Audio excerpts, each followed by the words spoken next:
That is point number one. Number two, we went and negotiated for credit on all our petroleum products. So we've negotiated 6 months to ease the pressure on the dollar. In fact, many importers were finding it difficult to get dollars to import raw materials. We have since sorted out that problem. The liquidity around the dollar market has improved. Okay. We've allowed the dollar to find its own level. We are not artificially managing the exchange rate because managing it artificially costs us money. So we have an issue there. So when I came into office also, I found that we had commitments of 900 billion Kenya shillings on the roads. Yeah, 900 billion. I have tried to work with the various departments, Kera, Kura, Kenha, to try and understand how do we manage this 900 billion.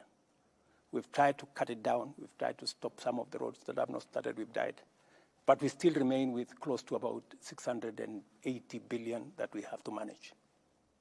If I have to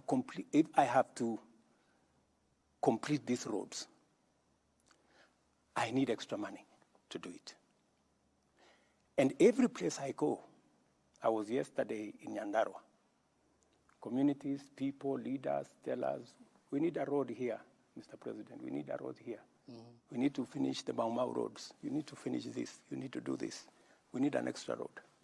They were even telling me there's a road called Kinamba to some place. So that whole equation changed. But what have I done? I have said yes. We're going to increase the VAT by 8% for two reasons. Number one, because having differential rates, one at 8%, others at 16%, poses a problem, an integrity problem. People use it as a loophole to manipulate numbers, VAT in, VAT out.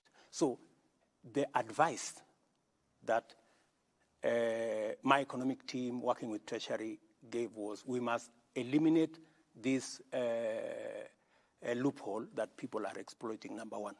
Number two, this 8% that we are adding is going to give us about 50 billion shillings. It will begin to deal with the problem of roads across the country. Okay. But what have I done to balance it out?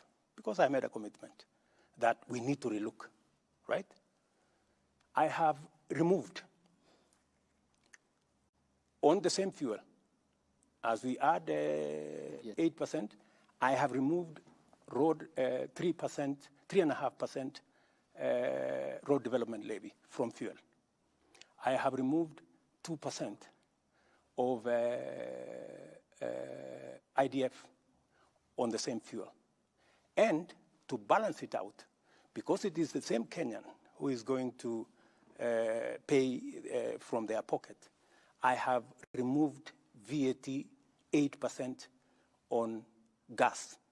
And I have removed other taxes that I'm going to explain to you, about 10, actually 14 other taxes that I have removed to try and even so that we have a balanced budget. Okay. We'll